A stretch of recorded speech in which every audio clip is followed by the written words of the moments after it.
So imagine this. You're at home and suddenly there is a knock at the door. You look out your front door and you see masked men claiming to have a warrant with your name on it. What do you do? And this is a very real occurrence. It's happening all over the United States. Thousands of people are being rounded up, sometimes indiscriminately, and sometimes they are targeted. You might have heard of the software that is able to dig through social media posts and likes and things like that. And sometimes even citizens' names pop up and they can be targeted. This is no longer about immigration. This is about power. This is about an authoritarian regime. And the people that are being swept up, in many cases, aren't criminals and are people that are legitimately in the United States. Even citizens are being swept up. Lawful permanent residents and valid visa holders are being detained by ICE, and many, if they're unlucky, if they don't have the preparation ready, are shipped off to the hellholes in Louisiana. Horrible places where you are frozen, where you are fed unfit food, chained around the waist, around the wrists and the ankles, treated like a criminal. This is what ICE is now. It is like a Gestapo. So I'm here to tell you about what your rights are while they still exist.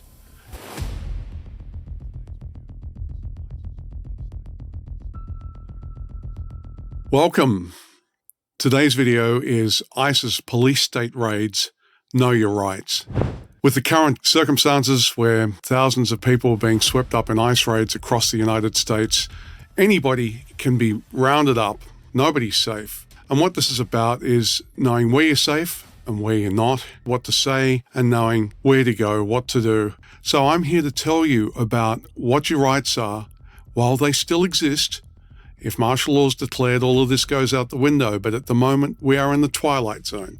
And that twilight zone is that they're still adhering to some of the rule of law. We are still seeing habeas corpus and bond hearings and things like that, and court orders by the judicial courts preventing people from being transported to the horror areas, the black sites in Louisiana. What I'm telling you is, you who may be a citizen, may be a lawful permanent resident, or a valid visa holder are not safe. Nobody's safe with this regime. We are sitting on the precipice of potentially becoming a police state. We're already almost there. We've had judges even now that are being arrested. This is not about immigration. This is not about law and order and clearing the streets. They're not even targeting the actual criminals. If they actually had the evidence and had done the hard police work to round up criminals, then they would be busy doing that. But no, ICE has ridiculously high quotas and are just indiscriminately grabbing people. We are on the precipice of moving into some kind of authoritarian regime. We are on that precipice. We are in that twilight zone. So make no mistake about it, nobody at the moment is safe. This is something that we've seen before. There are certain stages, and we're in it, where democracy starts to crumble. We are on that precipice. So you're not safe. And I'm going to help you know what your rights are at the moment while they're still upheld, because things like habeas corpus, which a judicial court can issue, which can free you if you're ever detained by ICE, is still functioning. And while it is, and while martial law hasn't been declared, there's still hope for us. And disclaimer time, I'm not a lawyer, so my advice is to seek legal advice on this. This is my perspective based on the research that I've done, and also I'm going to talk about what I do personally. So let's cut to the chase and give you an example of a real-life circumstance that most of us may well experience at some point. As time goes on, the likelihood of this is rising because the amount of ICE agents, it looks like they're going to expand dramatically. And if they do, it means thousands more people are going to be rounded up into crowded facilities. You really want to avoid this if possible, and here's how. Let's start with the example. You're sitting at home, you hear a knock on the door, and then they ask for you and they say they have a warrant with your name on it. This is real. What do you do? Have you prepared? If you haven't, you really need to. Here's what you need to know about this. The first thing you've got to do is to ask, what kind of warrant is it? Is it a judicial warrant issued by a judge from a court that hears criminal cases and empowers law enforcement to break down your door if they need to grab you, to arrest you? If they have that, it's game over. There's not much you can do about it. If it's not a judicial warrant, it's probably an administrative warrant. So you should ask them to slide the warrant under the door.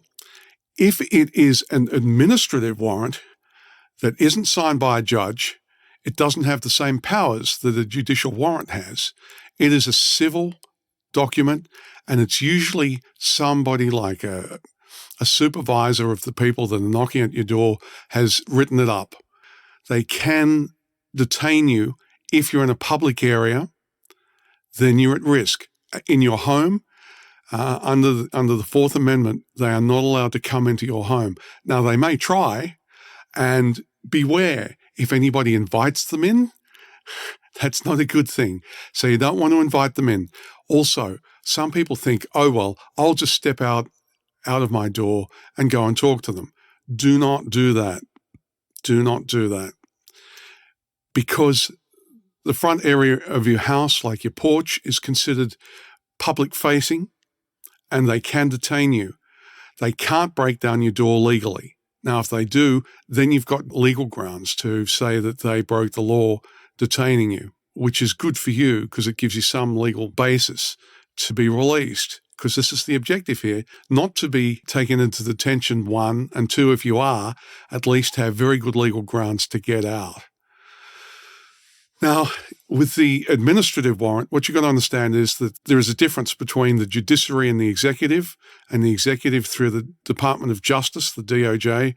The administrative judges there fall under that. So what do you do next? Once you've ascertained it's an administrative warrant, you can merely say that you invoke the right to remain silent.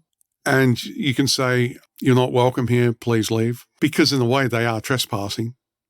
If you're in a sanctuary city, or if you're in a city where the police force is going to protect you against the overreach of ICE, then it's worth calling them in. If, however, they are likely to side with ICE, it's probably better not to call them. So it really depends on where you are. Oh, always start recording the second this happens. Be ready. And if you can stream live to YouTube or something, do that. Live stream the whole thing so that there's a public record of what's going on. So if they break the law, there is evidence that can be brought to bear in a court of law. Always record everything. Aim to remain silent. Only speak when you have a lawyer present. That's got to be what you got to do. Otherwise, you open yourself to all sorts of angles, and these people are merciless. They're all about numbers and how many people they can detain. That's all that matters to them, is just as many people as they can grab for any reason at all. And it's even worse if you're targeted. Then you've got to be extra careful. And once you know that you're targeted, then you really need to know where you're safe and where you're not. So the safe places in your home and around your home are the following. Within the walls of your home, they need a judicial warrant to come in and break doors down or windows or whatever, or abseil or whatever ICE does. In your backyard, if it is fenced off, all that area, say you've got a swimming pool there, say you've got gym equipment or something, if it's in your backyard, that's still considered part of your private residence. So they can't come in unless they're invited. Beware of that. Make sure that if you're sharing with anybody, that they know not to invite ICE in. Only when there is a judicial warrant do you have to comply. Otherwise, Don't go out anywhere near them, particularly if your name's on the warrant. Just do not go out your door. Don't go into any public setting. But in your backyard, if you have a gate though, and it's got to be fenced off, but if it's fenced off and you have a gate in the backyard, beware if you ever exit that back gate, the second that you're through that threshold, again, you are then in a public-facing setting, which means that you can be detained. So beware of that. This is the state of play in America now. Nobody's safe. Okay, and so let's say that they do actually get in because you've got a housemate or a child or something that lets them in. Race to your bedroom and lock the door, or any room or a closet or anything that locks. Again, they're not supposed to break down anything. They're not entitled to do that with an administrative warrant. So in theory, you can go and hide somewhere, lock yourself in the toilet or something, whatever's lockable. So within your house, if you've locked yourself somewhere, they can't get you. You can then ask them to leave and say that they're trespassing. Say, you are not welcome here. I do not consent to you being in my house. Please leave. If they don't leave and you're in something like a sanctuary city or a state or a city where the police force is going to help you when ICE is there, as opposed to the states where they're not going to help you, then you can reach out and ring the police and ask them to remove them. Here's the thing, though. They can't stay in your house for too long. They may try and stay for a while. If anybody's invited them in, rescind that invite and say, no, that invite is no longer valid. You must leave. And do not be physically anywhere near where they can put cuffs on you. Stay in a locked room. If they break that door down, have a recording. Make sure you're recording and preferably streaming so you can show that they broke the door down. So the next scenario is, hey, we've all got to live. You've got to get your milk or your bread or your groceries. And if you can afford it, eggs. But when you do this, when you're driving on the street, the protections you have change. For instance, in your car, it's a bit like being in your house. They can't break down your door. They can't drag you out of your car. If it's a judicial warrant, they can. If it's an administrative warrant, they can't. So be very careful. If they try and grab you in your car, invoke the right to remain silent. And you can say, am I free to go? And just keep saying that. Do not drive off fast, because if you appear to be fleeing the scene, that can give them grounds for probable cause. Beware of that. They're looking for exigent circumstances or probable cause. If you're just sitting in your car, they don't really have grounds for probable cause. And once again, if you know they're coming for you and trying to take you, stream it, record it. Always do that so that you've got a record. It might make all the difference in the world. Also, other people being aware of your plight, they might come to your aid too. But anyway, in your car, exigent circumstances is about something that's an immediate threat. Like if you're driving dangerously, that's grounds. If you're doing something like, appearing to be threatening, if you pull out a gun or something, that is threatening. That's grounds enough. That's exigent circumstances, and they can force their way in to get you. They can use lethal force against you if you pull a gun out or something like that. So be very careful. I would keep my hands on the steering wheel or, filming them, but showing that I'm not holding a gun or anything, because there have been cases that ICE have shot people.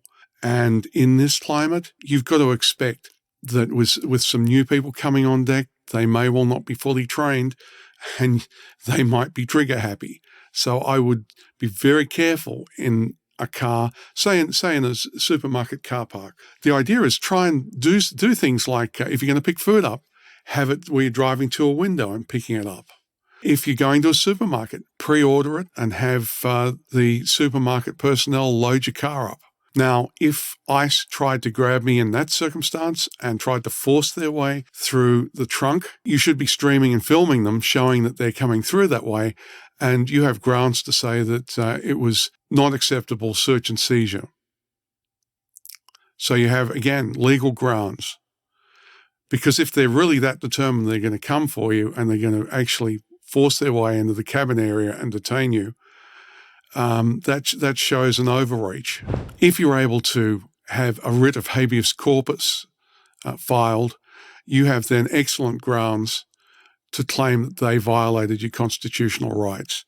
And all of this is about what you can prove. So if you're streaming it and you have video evidence, then it gives you a much stronger position. So anyway, what do I do normally? We order ahead, go down to the supermarket, park in the spot where they load the cars. When they arrive, organize to have them fill the car, and I stay seated in the driver's seat, doors locked. They load me up. The second that's done, down goes the trunk, it's locked. I then drive doing the speed limit, give them no grounds. If they're out targeting you, just drive carefully. So I get home. Second I do that, I move as fast as I can inside, and then I lock the front door because the front area is not safe. So anyway, I hope that's helpful. We have more videos coming up which will outline exactly how to prepare your legal defense ahead of time. So once again, I hope it's clear. I'm not a lawyer. This is not legal advice. It is my best shot information at the time of creating this video. It's also worthwhile connecting with organizations like the ACLU.